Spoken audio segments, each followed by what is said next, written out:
दोस्तों नमस्कार, ये है मार्गदर्शन फॉर सिविल सर्विसेज। मैं अनुराग चौधरी। दोस्तों आज की वीडियो में प्रस्तुत है उत्तर प्रदेश लोक सेवा आयोग और अधीनस्थ सेवा चयन आयोग द्वारा आयोजित विभिन्न परीक्षाओं के लिए उपयोगी उत्तर प्रदेश के करंट अफेयर्स के महत्वपूर्ण प्रश्नों का संग्रह, जो आपके यूपीपीसीएस प्रारंभिक परीक्षा, आरओ यानी समीक्षा अधिकारी, सहायक समीक्षा अधिकारी, उच्चतर शिक्षा असिस्टेंट प्रोफेसर के यूपी स्पेशल खंड के लिए बहुत ही उपयोगी है। तो आइए शुरू करते हैं आज का video. Uttar Pradesh current GK के महत्वपूर्ण प्रश्न। दोस्तों आज की वीडियो का जो पहला प्रश्न है, देखिए उत्तर प्रदेश करंट अफेयर्स या समसामयिकी का, वो है कि 14 सितंबर 2021 को प्रधानमंत्री नरेंद्र मोदी द्वारा डिफेंस इंडस्ट्रियल कॉरिडोर एवं राजा महेंद्र प्रताप सिंह राज्य विश्वविद्यालय का शिलान्यास कहां पर किया गया है? तो उत्तर है दोस्तों अलीगढ़ में। अलीगढ़ में 14 सितंबर 2021 को प्रधानमंत्री नरेंद्र मोदी द्वारा डिफेंस इंडस्ट्रियल कॉरिडोर और राजा महेंद्र प्रताप सिंह राज्य विश्वविद्यालय का शिलान्यास अलीगढ़ में किया गया है। अगला प्रश्न है दोस्तों, 7 सितंबर 2021 को राष्ट्रीय पोषण माह का शुभारंभ किया गया। इस अवसर पर विमोचन किया गया किसका? तो उत्तर है दोस्तों गोद भराई कार्ड शगुन और आईसीडीएस विभाग के मैस्काट आंचल का। अगला प्रश्न देखते हैं, 25 सितंबर 2021 को अंत्योदय के प्रणेता पंडित दीनदयाल उपाध्याय जी की जयंती पर प्रदेश के सभी विकास खंडों में आयोजित किया जाएगा क्या? तो दोस्तों ये कार्यक्रम है गरीब कल्याण मेला। 25 सितंबर 2021 को अंत्योदय के प्रणेता पंडित दीनदयाल उपाध्याय की जयंती पर प्रदेश के सभी विकास खंडों यानी ब्लॉकों में गरीब कल्याण मेला आयोजित किया गया।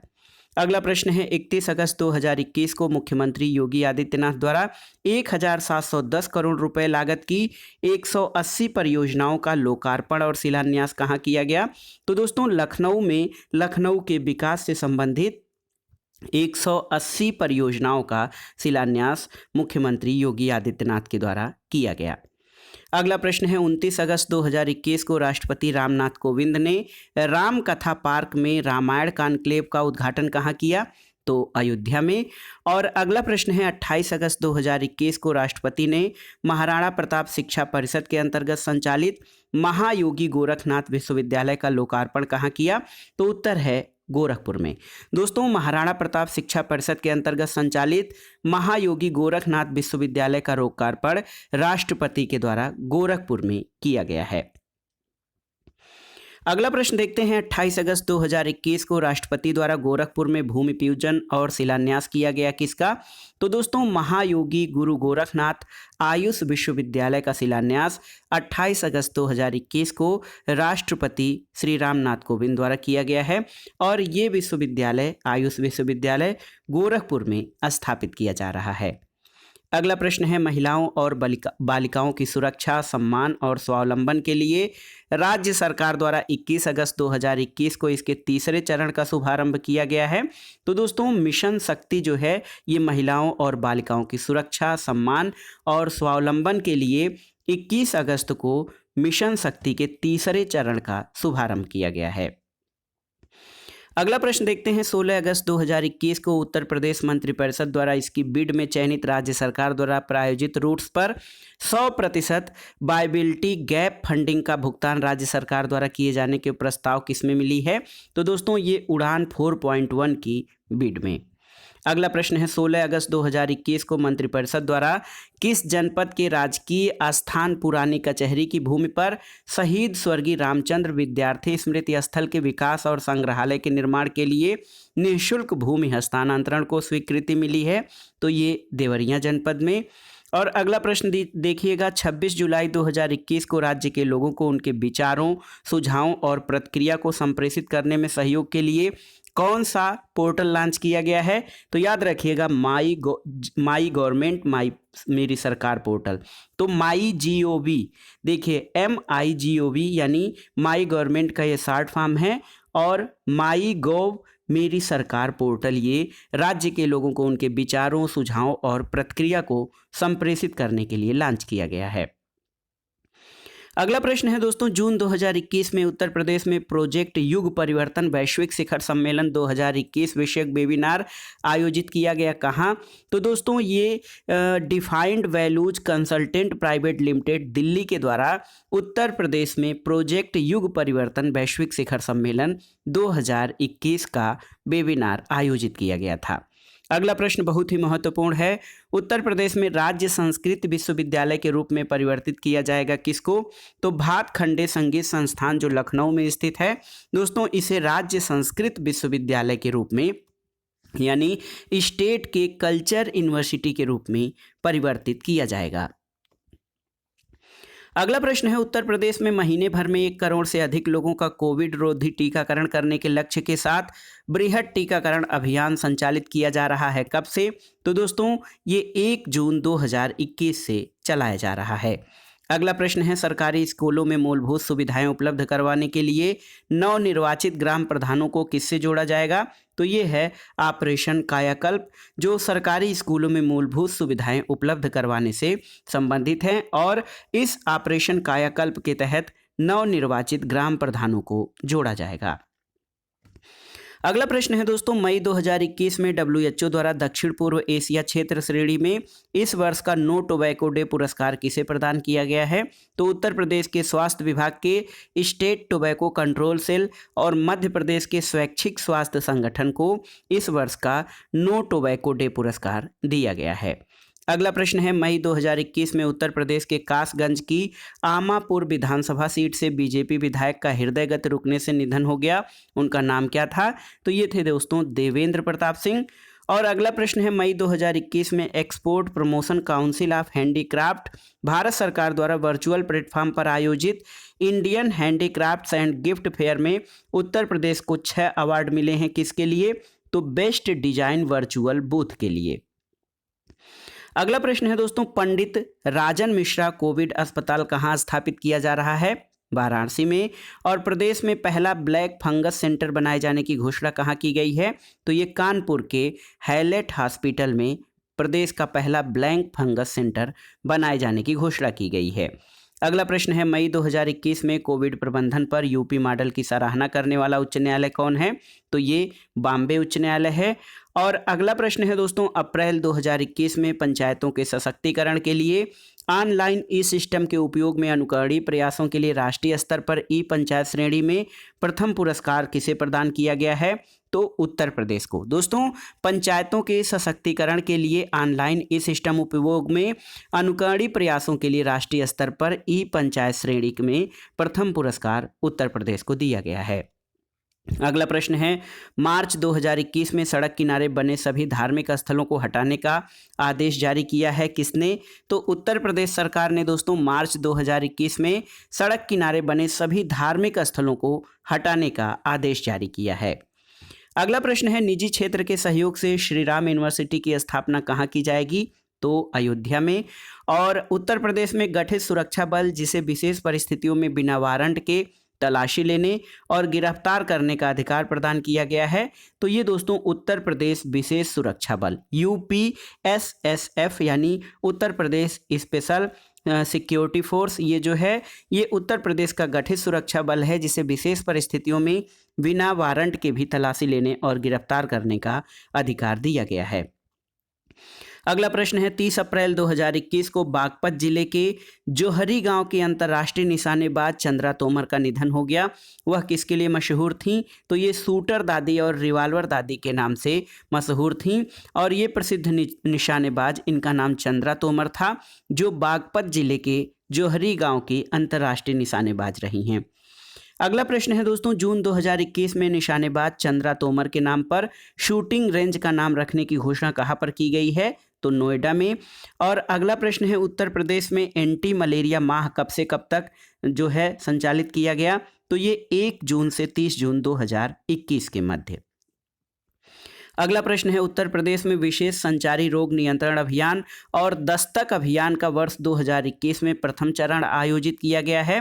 कब? तो मार्च 2021 में। दोस्तों, दस्तक अभियान आप जान लीजिए कि विशेष संचारी रोग नियंत्रण अभियान से संबंधित है। दोस्तों, उपर्युक्त अभियान का द्वितीय चरण जुलाई 2021 में आयोजित किया गया है और आप जानते हैं इसका पहला चरण मार्च 2021 में आयोजित किया गया था। अगला प्रश्न है दोस्तों, भारत में इथेनॉल उत्पादन में वर्तमान में शीर्ष राज्य कौन है?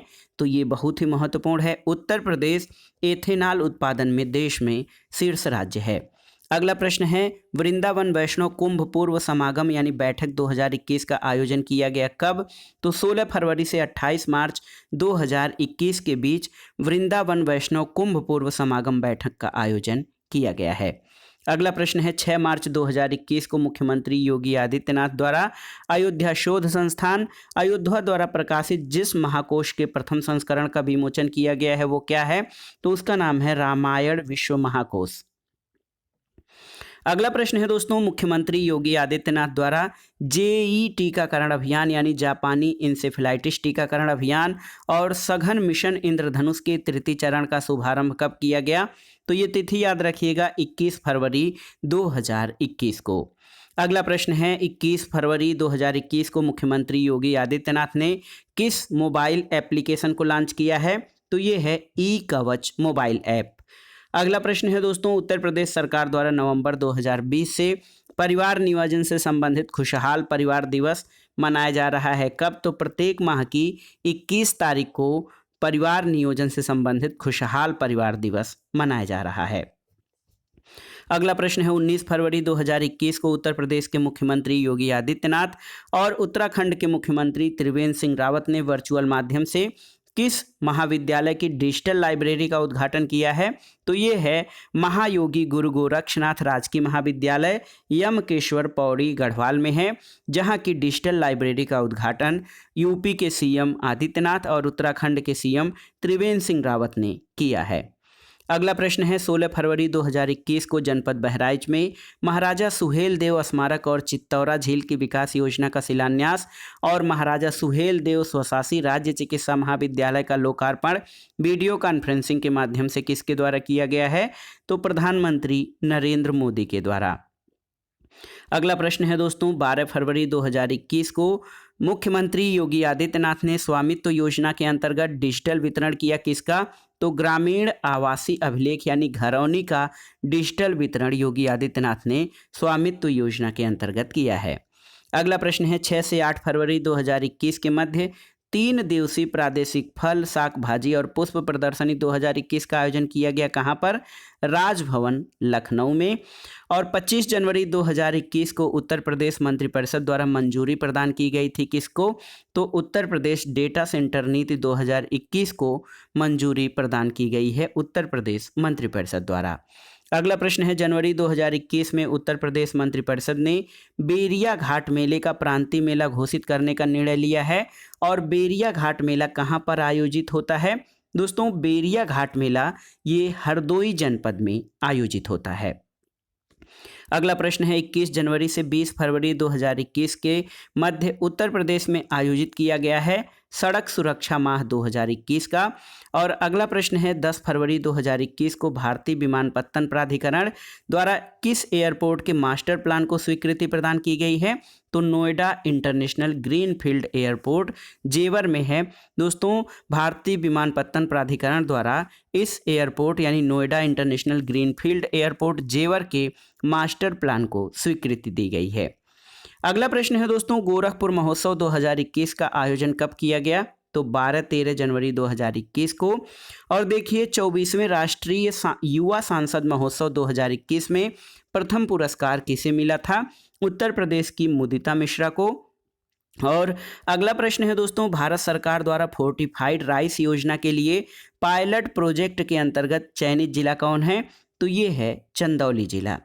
अगला प्रश्न है, धान खरीद वर्ष 2021-22 में धान का समर्थन मूल्य कितना है?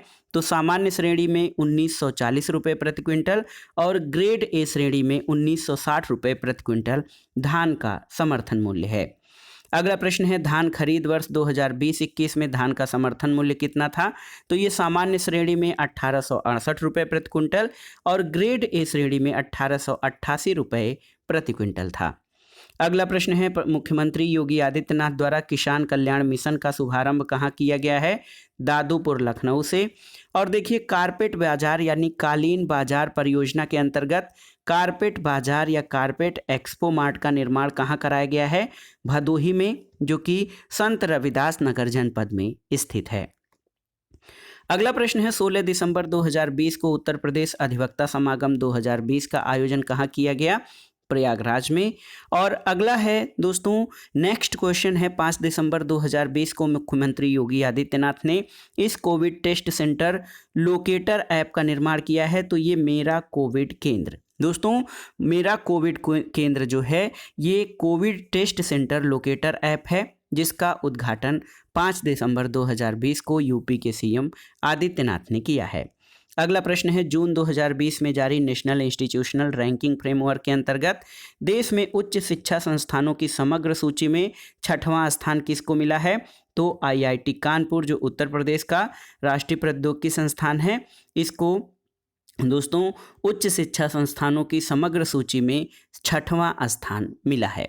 अगला प्रश्न है उत्तर प्रदेश में विशेष वरासत अभियान कब से कब तक संचालित किया गया? तो 15 दिसंबर 2020 से 15 फरवरी 2021 तक। अगला प्रश्न है Uttar Pradesh investment and tourism event आयोजित किया गया किसके द्वारा?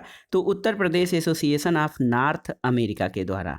और देखिए दोस्तों धर्मार्थ कार्य विभाग उत्तर प्रदेश में इसका सृजन कब किया गया था? तो ये वर्ष 1985 में दोस्तों धर्मार्थ कार्य विभाग का सृजन किया गया था। अगला प्रश्न है उत्तर प्रदेश के मंत्रिपरिषद द्वारा धर्मार्थ कार्य विभाग में निदेशालय के गठन संबंधी प्रस्ताव को मंजूरी कब मिली है? तो 11 दिसंबर 2020 को। और अगला प्रश्न है दोस्तों सैमसंग द्वारा 4,825 करोड़ रुपए के निवेश से मोबाइल और आईटी डिस्प्ले उत्पादों के निर्माण के लिए इकाई की स्थापना कहाँ की जा रही है? तो ये नोएडा में किया जा रहा है। और दोस्तों 8 दिसंबर 2020 को राज्य में सल्फर लेस चीनी उत्पादन को बढ़ावा देने के उद्देश्य से सल्फर लेस प्लांट का लोकार्पण कहाँ किया गया?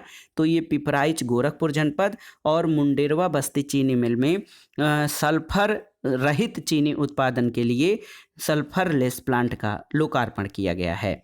अगला प्रश्न है दोस्तों मेट्रो रेल सुविधा से जुड़ने वाला उत्तर प्रदेश का 7वां शहर कौन सा होगा? तो ये है आगरा। और आगरा मेट्रो रेल परियोजना के अंतर्गत 29.4 किलोमीटर लंबे 2 प्रस्तावित कॉरिडोर कौन है? तो ये है ताज ईस्ट गेट से सिकंदरा तक 14 किलोमीटर और आगरा कैंट से कालिंदी विहार तक 15.4 किलोमीटर। अगला प्रश्न है दोस्तों आगरा मेट्रो रेल परियोजना के निर्माण कार्य का शुभारंभ किया गया 7 दिसंबर 2020 को किसके द्वारा? तो आगरा मेट्रो रेल परियोजना के निर्माण कार्य का शिलान्यास प्रधानमंत्री नरेंद्र मोदी के द्वारा किया गया है। और देखिए दिसंबर 2020 में मुख्यमंत्री योगी आदित्यनाथ द्वारा मेरा कोविड केंद्र मोबाइल ऐप का लोकार्पण किया गया और ये किसके द्वारा विकसित किया गया है? तो चिकित्सा स्वास्थ्य और परिवार कल्याण विभाग द्वारा मेरा कोविड केंद्र जो मोबाइल ऐप है इसको विकसित किया गया है। अगला प्रश्न है दोस्तों कानपुर मेट्रो रेल परियोजना के प्रथम सेक्शन का निर्माण कार्य कब तक पूरा होना है? तो ये 30 नवंबर 2021 तक। और नेक्स्ट है उत्तर प्रदेश के मुख्यमंत्री योगी आदित्यनाथ द्वारा कानपुर मेट्रो रेल परियोजना के निर्माण कार्य का शुभारंभ कब किया गया है? तो ये 15 नवंबर 2019 को। अगला प्रश्न है दोस्तों उत्तर प्रदेश सरकार द्वारा वनावरण और वृक्षावरण 15% तक किए जाने का लक्ष्य कब तक है? तो ये वर्ष 2030 तक। और दोस्तों उत्तर प्रदेश के कितने जिलों में वन क्षेत्र 2% से भी कम है? तो 30 जिले ऐसे हैं जहां पर वन क्षेत्र का प्रतिशत 2% से भी कम है। अगला प्रश्न है फरवरी 2021 में अंतर्राष्ट्रीय पक्षी महोत्सव यानी इंटरनेशनल बर्ड फेस्टिवल आयोजित किए जाने की घोषणा कहाँ की गई थी? तो ये गोरखपुर में। और दोस्तों वन्य प्राणी सप्ताह 2020 का आयोजन कब से कब तक के बीच किया गया? तो 1 से 7 अक्टूबर यानी अक्टूबर के प्रथम सप्ताह 2020 में वन्य प्राणी सप्ताह 2020 का आयोजन किया गया था। अगला प्रश्न है दोस्तों उत्तर प्रदेश मंत्रिमंडल की बैठक में खरीफ विपणन वर्ष 2020-21 में मूल्य समर्थन योजना के अंतर्गत मक्का क्रय नीति को मंजूरी प्रदान की गई कब? तो ये 16 अक्टूबर 2020 को। और अगला प्रश्न है, खरीफ विपणन वर्ष 2020-21 के लिए मक्का का न्यूनतम समर्थन मूल्य कितना निर्धारित किया गया था? तो ये 1850 रुपये प्रति क्विंटल निर्धारित किया गया था। अगला प्रश्न है, उत्तर प्रदेश मंत्रिमंडल द्वारा 8 जुलाई 2020 को घोषित उत्तर प्रदेश स्टार्टअप नीति 2020 के तहत देश का सबसे बड़ा इंक्यूबेशन हब स्थापित किया जाना प्रस्तावित है। कहाँ पर? तो ये लखनऊ में। और अगला प्रश्न है, 7 अक्टूबर 2020 को जटायु गिद्ध संरक्षण और प्रजनन केंद्र का शिलान्यास कहाँ किया गया? तो उत्तर प्रदेश के महाराजगंज जनपद में दोस्तों जटायु गिद्ध संरक्षण और प्रजनन केंद्र का शिलान्यास किया गया है। देश का पहला गिद्ध संरक्षण केंद्र कहाँ स्थापित किया गया है? तो याद रखिएगा, हरियाणा के पिंजौर में देश का पहला गिद्ध संरक्षण केंद्र स्थापित किया गया है। हाथ धोना रोके कोरोना अभियान का शुभारंभ कब किया गया? 15 अक्टूबर 2020 को। और अगला प्रश्न है, भारतीय उद्योग परिसंघ यानी CII द्वारा एग्रो एंड फूड टेक 2020 का आयोजन किया गया, तो 16 से 22 अक्टूबर 2020 तक। और अगला प्रश्न है, 17 अक्टूबर 2020 को मिशन शक्ति अभियान का शुभारंभ कहाँ से किया गया था? तो बलरामपुर जनपद से। और मिशन शक्ति महिलाओं की सुरक्षा और स्वाभिमान से संबंधित है। अगला प्रश्न है दोस्तों, मिशन शक्ति अभियान के अंतर्गत महिला हेल्प डेस्क की स्थापना कहाँ पर की गई थी? तो प्रदेश के सभी 1535 थानों में। और नेक्स्ट क्वेश्चन है कि उत्तर प्रदेश सरकार द्वारा ODOP वर्चुअल मेला 2020 का आयोजन किया गया था, तो ये 19 से 27 अक्टूबर 2020 के मध्य। ODOP का मतलब है one district one product virtual मेला। अगला प्रश्न है, उत्तर प्रदेश में पुलिस स्मृति दिवस कब मनाया गया? 21 अक्टूबर 2020 को। और 26 जून 2020 को गरीब कल्याण रोजगार अभियान के अंतर्गत आत्मनिर्भर उत्तर प्रदेश रोजगार अभियान का शुभारंभ किसके द्वारा किया गया? तो प्रधानमंत्री नरेंद्र मोदी के द्वारा। दोस्तों, आत्मनिर्भर उत्तर प्रदेश रोजगार अभियान के तहत कितने लोगों को रोजगार दिलाने का लक्ष्य है? तो ये 1.25 करोड़ लोग यानी 1.25 करोड़ लोगों को इस अभियान के तहत रोजगार दिलाने का लक्ष्य है। अगला प्रश्न है, सितंबर 2020 में उत्तर प्रदेश सरकार ने CISF की तर्ज पर एक नए बल के गठन की अधिसूचना जारी की है, तो ये है उत्तर प्रदेश विशेष सुरक्षा बल UPSSF की। अगला प्रश्न है, उत्तर प्रदेश विशेष सुरक्षा बल का मुख्यालय कहाँ पर होगा? तो ये लखनऊ में। और उत्तर प्रदेश सरकार द्वारा U-RISE पोर्टल का कब शुभारंभ या लॉन्च किया गया है? तो 24 सितंबर 2020 को। दोस्तों, U-RISE पोर्टल क्या है? तो देखिए, व्यावसायिक और कौशल विकास से जुड़े छात्र छात्राओं और विशेषज्ञों को एक मंच पर लाने के उद्देश्य से U-RISE पोर्टल शुरू किया गया है। अगला प्रश्न है, उत्तर प्रदेश भूगर्भ जल प्रबंधन और नियमन नियमावली 2020 के प्रख्यापन को मंजूरी प्रदान की गई है कब से? तो ये 11 फरवरी 2020 से। और उत्तर प्रदेश में भारतीय भाषा महोत्सव 2020 का आयोजन लखनऊ में कब से कब के बीच किया गया? तो ये 22 से 24 फरवरी 2020 के मध्य भारतीय भाषा महोत्सव 2020 का आयोजन लखनऊ में किया गया था। अगला प्रश्न है दोस्तों, फरवरी 2020 में अयोध्या में राम मंदिर निर्माण के लिए गठित श्री राम जन्मभूमि तीर्थ क्षेत्र ट्रस्ट के अध्यक्ष किसे नियुक्त किया गया था? तो महंत नृत्य गोपाल दास को। और उत्तर प्रदेश में फिल्म सिटी कहाँ प्रस्तावित है? गौतम बुद्ध नगर में। अगला प्रश्न है दोस्तों, वर्ष 2019 की ease of doing business report में उत्तर प्रदेश को कौन सा स्थान मिला है? तो इसमें उत्तर प्रदेश को द्वितीय स्थान मिला है। और देखिए, 8 अक्टूबर 2020 को मुख्यमंत्री योगी आदित्यनाथ द्वारा प्रदेश के सबसे बड़े आईनॉक्स ऑक्सीजन प्लांट का शुभारंभ कहाँ किया गया?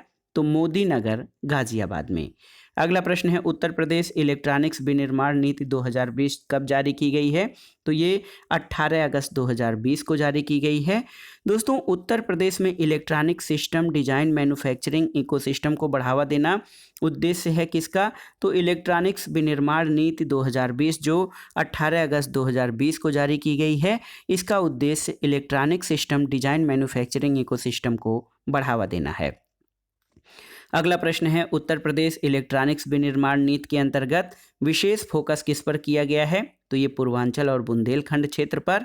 और मार्च 2020 में उत्तर प्रदेश की वह धाविका जिसे नाडा द्वारा प्रतिबंधित दवाओं के सेवन के कारण निलंबित किया गया है, तो प्राची चौधरी को। और दोस्तों, 27 जनवरी 2020 को मुख्यमंत्री योगी आदित्यनाथ ने गंगा यात्रा का शुभारंभ कहाँ से किया? बिजनौर से। गंगा यात्रा आयोजन करने वाला देश का पहला राज्य कौन सा है? तो दोस्तों उत्तर प्रदेश गंगा यात्रा आयोजित करने वाला देश का पहला राज्य है। 27 जनवरी 2020 को प्रारंभ की गई गंगा यात्रा का समापन कहाँ से हुआ? तो दोस्तों गंगा यात्रा बिजनौर से शुरू की गई थी और इसका समापन कानपुर में किया गया था। अगला प्रश्न है 16 फरवरी 2020 को IRCTC की तीसरी निजी ट्रेन काशी महाकाल एक्सप्रेस को हरी झंडी दिखाकर किसके द्वारा रवाना किया गया? प्रधानमंत्री नरेंद्र मोदी द्वारा। दोस्तों काशी महाकाल एक्सप्रेस ट्रेन किसको जोड़ती है?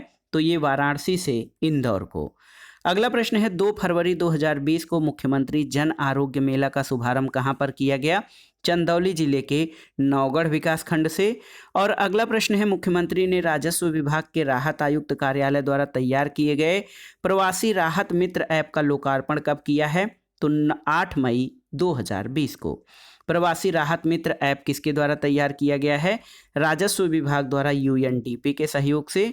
और नेक्स्ट प्रश्न है दोस्तों उत्तर प्रदेश मंत्रिपरिषद द्वारा इन्वेस्ट यूपी नामक उत्तर प्रदेश निवेश प्रोत्साहन एवं सुविधा एजेंसी के गठन के प्रस्ताव को मंजूरी प्रदान की गई 9 जून 2020 को। और अगला प्रश्न है ऑनलाइन स्वरोजगार संगम कार्यक्रम का शुभारंभ 14 मई 2020 को किया गया।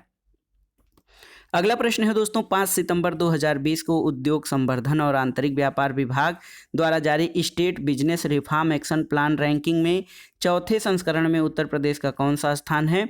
तो ये उत्तर प्रदेश का इसमें दूसरा स्थान है, जबकि 2017-18 में उत्तर प्रदेश की स्थिति बहुत दयनीय थी, इसका 12वां स्थान था। अगला प्रश्न है 24 अगस्त 2020 को सिडबी के स्वावलंबन केंद्र का ऑनलाइन शिलान्यास कहाँ पर किया गया है? लखनऊ में। और प्रवासी भारतीय विभाग उत्तर प्रदेश के एकीकृत वेब पोर्टल का शुभारंभ कहाँ पर हुआ है? 24 अगस्त 2020 को। दोस्तों 10 अगस्त 2020 को प्रदेश के जनपदों में किसका शुभारंभ किया गया है? तो राष्ट्रीय कृमि मुक्ति अभियान का शुभारंभ 10 अगस्त 2020 से किया गया है। उत्तर प्रदेश में प्रथम इलेक्ट्रॉनिक सिटी की स्थापना कहाँ पर की जाएगी? तो याद कर लीजिए गौतम बुद्ध नगर में। और one cop one gangster operation कहाँ शुरू किया गया है? गाजियाबाद पुलिस के द्वारा। दोस्तों कोविड-19 से निपटने के लिए टीम 11 का गठन किया गया है, जिसे 30 अप्रैल 2021 को टीम 9 के रूप में पुनर्गठित किया गया। किसके द्वारा? उत्तर प्रदेश सरकार के द्वारा। और देखिए भारतीय चिकित्सा अनुसंधान परिषद ICMR द्वारा कोविड-19 के पूल परीक्षण की अनुमति प्राप्त करने वाला देश का पहला राज्य कौन सा है? तो ये उत्तर प्रदेश है।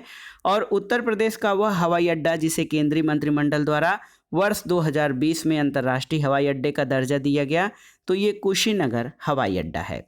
अगला प्रश्न है दोस्तों उत्तर प्रदेश के पहले गौ अभ्यारण्य का शिलान्यास कहाँ पर किया गया है? तो ये मिर्जापुर में। और देखिए अनुसूचित जाति के गरीब व्यक्तियों के सर्वांगीण विकास के लिए नवीन रोजगार छतरी योजना का शुरुआत कहाँ से किया गया है? तो ये 18 जुलाई 2020 से दोस्तों अनुसूचित जाति के गरीब व्यक्तियों के सर्वांगीण विकास के लिए नवीन रोजगार छतरी योजना की शुरुआत की गई है। अगला प्रश्न है ICC महिला T20 क्रिकेट विश्व कप में भारतीय टीम में चयनित होने वाली राधा यादव कहाँ से संबंधित हैं? तो ये जौनपुर की हैं। और दोस्तों यहाँ पर देखिए गरीब कल्याण रोजगार अभियान जो उत्तर प्रदेश में चलाया जा रहा है, इसके तहत कितने जिले उत्तर प्रदेश के चयनित हैं? तो कुल 31 जिले हैं। दोस्तों जून 2020 में सेवा मित्र मोबाइल ऐप किसके द्वारा तैयार किया गया था? श्रम विभाग उत्तर प्रदेश के द्वारा। और दोस्तों जून 2020 में आभा आत्मनिर्भर भारत मोबाइल ऐप तैयार किया गया है कौशल विकास विभाग के द्वारा। एक प्रश्न है उत्तर प्रदेश की जनता को पुलिस की विभिन्न सेवाएं सरलता से उपलब्ध कराने के लिए तैयार किया गया मोबाइल ऐप क्या है? तो ये है यूपी कॉप। और उत्तर प्रदेश गोवध निवारण संशोधन अध्यादेश 2020 को मंजूरी प्रदान की गई है 9 जून 2020 को। उत्तर प्रदेश सरकार की सूचना प्रौद्योगिकी वन स्टार्टअप नीति 2017 के अंतर्गत उत्तर प्रदेश स्टार्टअप फंड का शुभारंभ कब से किया गया है? तो 20 मई 2020 को। और अगला प्रश्न है दोस्तों 14 मई 2020 को उत्तर प्रदेश में ऑनलाइन स्वरोजगार संगम कार्यक्रम का शुभारंभ कहाँ से किया गया? लखनऊ से। और देखिए मार्च 2020 में मिशन विकास काशी प्रयागराज नया भारत नया उत्तर प्रदेश कार्यक्रम आयोजित कहाँ किया गया? तो ये वाराणसी में। दोस्तों बुंदेलखंड एक्सप्रेसवे किन जिलों से होकर गुजर रहा है? तो देखिए चित्रकूट, बांदा, महोबा, हमीरपुर, जालौन, औरैया और इटावा जिले से बुंदेलखंड एक्सप्रेसवे गुजरेगा। बुंदेलखंड एक्सप्रेसवे की अनुमानित लागत कितनी है? तो ये 15,000 करोड़ रुपए है। और बुंदेलखंड एक्सप्रेसवे की लंबाई कितनी है? तो ये 296 किलोमीटर है। अगला प्रश्न है दोस्तों, 29 फरवरी 2020 को चित्रकूट में बुंदेलखंड एक्सप्रेसवे का शिलान्यास किसके द्वारा किया गया? प्रधानमंत्री नरेंद्र मोदी द्वारा। और 7वें Commonwealth Parliamentary Association India Regional Conference का आयोजन कहाँ किया गया? तो दोस्तों ये 15 से 19 जनवरी 2020 के मध्य लखनऊ में आयोजन किया गया था। अगला प्रश्न है, मुख्यमंत्री योगी आदित्यनाथ द्वारा वन महोत्सव के अंतर्गत मिशन वृक्षारोपण 2020 कब प्रारंभ किया गया? 5 जुलाई 2020 को। और product launching and major announcement programme Bandhan किससे संबंधित है? दोस्तों डिफेंस एक्सपो 2020 में हस्ताक्षरित समझौतों से। डिफेंस एक्सपो आयोजित किया जाता है प्रति 2 वर्ष पर। और डिफेंस एक्सपो 2020 का उद्घाटन किसके द्वारा किया गया था? दोस्तों प्रधानमंत्री नरेंद्र मोदी के द्वारा। डिफेंस एक्सपो 2020 में उत्तर प्रदेश सरकार के डिफेंस कॉरिडोर की ओर से हस्ताक्षरित MOU की संख्या कितनी है? तो ये संख्या 23 है। और अगला प्रश्न है दोस्तों, 5 से 9 फरवरी 2020 के मध्य डेफ एक्सपो 20 के 11वें संस्करण का आयोजन कहाँ पर किया गया था? तो ये लखनऊ में किया गया था। डिफेंस एक्सपो इंडिया 2020 की थीम क्या थी? तो भारत उभरता हुआ रक्षा विनिर्माण केंद्र डिफेंस एक्सपो की थीम थी। दोस्तों डिफेंस एक्सपो इंडिया 2020 का फोकस किस पर था? तो रक्षा क्षेत्र का डिजिटल परिवर्तन पर। जनवरी 2020 में उत्तर प्रदेश में कर मुक्त फिल्म हल्का किस पर आधारित है? तो ये स्वच्छता और शौचालय पर। शमन योजना 2020 का उद्देश्य क्या है? तो अनधिकृत निर्माण की प्रवृत्ति को रोकने से। 13 जनवरी 2020 को उत्तर प्रदेश मंत्रिपरिषद द्वारा राजस्व अभिलेखों में घाघरा नदी का नाम परिवर्तित करने के प्रस्ताव को मंजूरी प्रदान की गई है। इस नदी का नया नाम क्या होगा? तो अब इसका नया नाम सरयू नदी होगा। अगला प्रश्न है, तत्संबंधी राज्य सरकार के प्रस्ताव पर केंद्र सरकार की स्वीकृति के बाद जनपद गोंडा के पस्का संकुर क्षेत्र में स्थित ग्राम चंदापुर का किटौली से रेवलगंज बिहार तक घाघरा नदी को सरयू नदी के नाम से जाना जाएगा। अगला प्रश्न बहुत ही इंपॉर्टेंट है, देखिए स्टार कर रहा हूँ। ट्रांसजेंडर समुदाय के लिए देश का पहला विश्वविद्यालय कहाँ खोला गया है? तो ये कुशीनगर जिले के फाजिल नगर ब्लॉक स्थित नकटहा मिश्र ग्राम में ट्रांसजेंडरों के लिए पहला विश्वविद्यालय खोला जाएगा। अगला प्रश्न है, वह कार्यक्रम जिसके तहत किसानों की आमदनी बढ़ाने के लिए जागरूकता कार्यशालाएं संचालित की जाती हैं? तो ये है द मिलियन फार्मर्स स्कूल। और उत्तर प्रदेश सरकार द्वारा इस नए विभाग के गठन का निर्णय लिया गया है? तो उत्तर प्रदेश सरकार द्वारा जल शक्ति विभाग के गठन का निर्णय लिया गया है। दोस्तों जल शक्ति विभाग का गठन करने वाला उत्तर प्रदेश देश का पहला राज्य है। देश का सर्वाधिक सूक्ष्म लघु और मध्यम उद्यम यानी MSME कहाँ पर हैं? तो ये उत्तर प्रदेश में है। देखिए दोस्तों प्रेरणा ऐप और मानव संपदा पोर्टल किससे संबंधित हैं? तो ये प्राथमिक शिक्षा के सुधार और विकास से संबंधित हैं। अगला प्रश्न है दोस्तों, वाराणसी स्थित भारतीय शाक भाजी अनुसंधान संस्थान या भारतीय सब्जी अनुसंधान संस्थान द्वारा भिंडी की नई विकसित प्रजाति क्या है? तो ये है काशी लालिमा। और अगला प्रश्न है, और इस वीडियो यानी उत्तर प्रदेश करंट अफेयर्स 2021-22 का आखिरी प्रश्न जो है ये है कि अर्जुन पुरस्कार प्राप्त करने वाली उत्तर प्रदेश की पहली महिला क्रिकेटर कौन है? तो ये हैं पूनम यादव। तो दोस्तों ये था आज का वीडियो उत्तर प्रदेश स्पेशल के अंतर्गत उत्तर प्रदेश के महत्वपूर्ण वर्ष भर के समसामयिक घटनाओं का संकलन जो आपके आगामी UPPCS प्रारंभिक परीक्षा, ACF RFO परीक्षा, RO यानी समीक्षाधिकारी सहायक समीक्षाधिकारी, इसके अलावा हाई कोर्ट RO तथा असिस्टेंट प्रोफेसर परीक्षा के लिए बहुत ही उपयोगी है। आप इन प्रश्नों को तैयार कर लीजिएगा। वीडियो आपको कैसा लगा हमें कमेंट बॉक्स में ज़रूर बताइएगा। वीडियो को लाइक करें, शेयर करें और इस चैनल मार्गदर्शन फॉर सिविल सर्विसेज को सब्सक्राइब करें। वीडियो देखने के लिए धन्यवाद दोस्तों, नमस्कार।